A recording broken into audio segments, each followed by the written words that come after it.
Hello అండి, welcome back to all. అందరు ఎలా ఉన్నారండి? నేను చాలా బాగున్నాను, మీరు కూడా బాగున్నారని కోరుకుంటున్నాను. ఇవాళ వీడియో వచ్చేసి అమ్మవారికి సింహం వాహనంగా ఎలా మారింది అనేది టాపిక్ అండి. యాక్చువల్లీ నాకు కూడా చాలా రోజు డౌట్ అండి. ఆ డౌట్ని రెక్టిఫై చేసుకోవడం ఎలా అనుకుంటే, జనరల్గా మనం యూట్యూబ్, ఇన్స్టాగ్రామ్, ఫేస్బుక్ చూస్తూ ఉంటాం కదా. మన మనసులో ఏదైనా ఆలోచన వచ్చిందా, అది మనకు మంచి అయితే మంచి, చెడు అయితే చెడు. సో మన మనసులో భావాలను మనకి ఏదైనా డౌట్ ఉంటే అప్పుడే యూట్యూబ్లో కానీ, ఫేస్బుక్లో కానీ, ఇన్స్టాగ్రామ్లో కానీ వచ్చేస్తుందండి. సో అలా వచ్చిందనమాట. ఒకరోజు ఆలోచించుకుంటూ కూర్చుంటే ఇలా వచ్చిందనమాట. సో వచ్చిందే తరువుగా చూశాను, మీతో షేర్ చేసుకుందాం అనుకున్నాను. కాకపోతే చాలా రోజులు పట్టింది. సో ఇవాళ మీతో కూడా షేర్ చేసుకుందామని చెప్పేసి ఈ వీడియో చేస్తున్నాను. యాక్చువల్లీ సింహం అమ్మవారికి వాహనంగా ఎలా మారిందో మీకు తెలుసా అనే క్యాప్షన్తో వచ్చిందనమాట.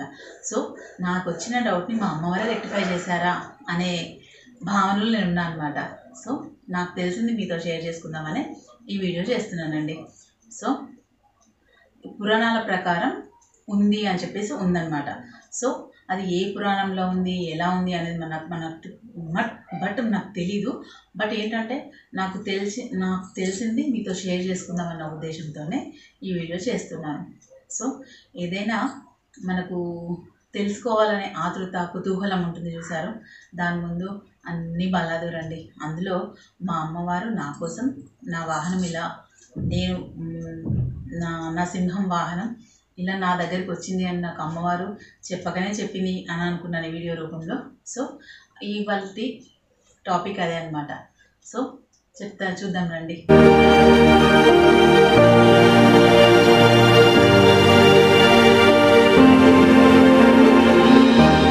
అమ్మవారికి ఇష్టమైన వాహనం సింహం. సింహం దుర్గామాతకు వాహనంగా ఎలా మారిందో తెలియజేసేందుకు పురాణాల్లో ఆసక్తికర కథ ఉంది. సో ఆ కథ ఏంటో మీతో షేర్ చేసుకుంటాను. ఓసారి పరమశివుడు పార్వతీమాతను కాళీ అని పిలుస్తారు. నల్ల రంగులో ఉండడం వలన కాలానికి అతీతమైంది కావున కాళీ అని అమ్మవారిని పిలుస్తారు.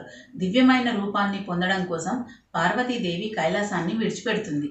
అమ్మవారు భూమిపైకి వచ్చి తపస్సు చేయడానికి దట్టమైన అడవిలోకి వెళ్ళి ధ్యానంలో నిమగ్నం అవుతారు. సరిగ్గా అదే సమయానికి ఆకలితో ఉన్న ఓ సింహం అమ్మవారి దగ్గరికి వస్తుంది. ఆ సింహం అంతటితో ఆగకుండా ఆ అమ్మలగాన్న అమ్మపైకే దాడి చేసేందుకు ప్రయత్నిస్తుంది ఆ సింహం. కానీ జగన్మాత చుట్టూ రక్షణ కవచం ఉండడంతో సింహం అమ్మవారి మీదకి దాడి చేయలేకపోతుంది. ఆ తర్వాత కూడా ఆ సింహం పార్వతీమాత ధ్యాన స్థితి నుంచి బయటకు వచ్చేదాకా అక్కడే వేచి చూస్తుంది. ఇంతలో ఆ పరమశివుడు పార్వతీమాత తపస్సుకు మెచ్చి ఆమెను అనుగ్రహిస్తాడు. ఘోర రంగులోకి అమ్మవారు మారిపోతారు, అంటే బంగారు రంగు. అందుకే గౌరీ అనే పేరు అమ్మవారికి వచ్చింది. మహాగౌరి, కాత్యాయని, మహేశ్వరి. పార్వతీదేవి తన శక్తితో సింహం అక్కడ ఎందుకు వేచి చూస్తుందో గ్రహిస్తుంది. అడవికి రారాజైన సింహం క్రూర జంతువైన సింహం దీనస్థితిని చూసి పార్వతీమాత మాతృహృదయం చలిస్తోంది. క్రూర జంతువైన సింహం మీద జాలితో గౌరీదేవి దాన్ని తనతో పాటు కైలాసానికి తీసుకువెళ్తుంది. సింహం అమ్మవారి ఎదురుగా కూర్చొని ఎన్నో రోజులు ఉన్నందువల్ల దాని యొక్క క్రూరత్వం నశించిపోయి ఉత్తమ గుణాలు లభించాయి. అమ్మవారిని దర్శించిన వెంటనే ఎటువంటి వారికైనా అజ్ఞానం తొలగిపోతుంది.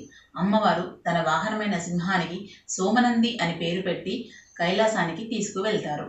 రాక్షస సంహారంలో అమ్మవారికి సింహం తన వంతు సహాయం చేసి తన కృతజ్ఞతలను చూపించేది సింహం.